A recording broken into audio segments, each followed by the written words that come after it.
Ambia OCPD. Asante sana. Emuri ya Kolia. Emuri ya Kolia. Hapana. Tumesema hapana. Huwezi kuja kuharibu mila yetu ya Wateso. Kwa hivyo wamesema kwa kauli mmoja ya kwamba hawataki mambo yako hapa Katome. Hakuna. Mwenye alikuleta hapa hatumjui. Mwenye alikuleta, mwenye anapanga na wewe mipango alienda vibaya. Sisi culture yetu tuko na chairman wa culture. Na huyo ni Orone. Na yeye anajua mipangilio vile iko, mipangilio yake lazima aambie wazee kulingana na utaratibu wa uongozi.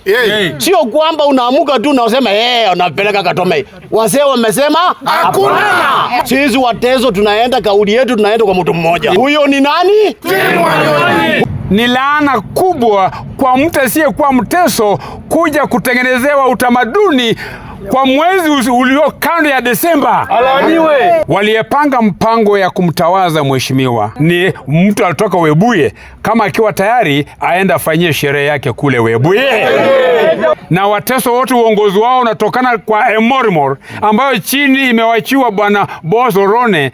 Yeyote anayetaka kusema na Wateso apitie kwa Boaz Orone. Lakini mambo ya kutawaza, sisi hatuna mtu wa kutawaza saizi. Bado. Kwa sababu sisi tunaangalia ni leader gani bora ambayo tutafanya kazi na yeye. Na ikiwa unataka kura ya Wateso, use the right way ya kuingia katika jamii ya nani? Ya Wateso. Hakuna function itafanyika on Sunday. Hakuna function itakuwa hapa Katome.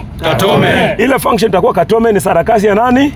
Ya Didmas. Kuna structure ambayo unafaa ufate. Na sisi kama tunajua yule ambaye amefuata structure ya Wateso ni mmoja peke yake, ambaye ni timu nani? Wanyonyi. Ndio. Hii serikali imekuwa leo hii imetudalilisha.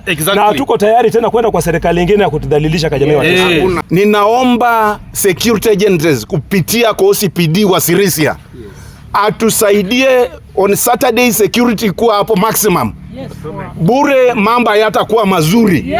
Sisi kama vijana ya Wateso hatutakubali kupakwa matope. Na tutasimama ngangari.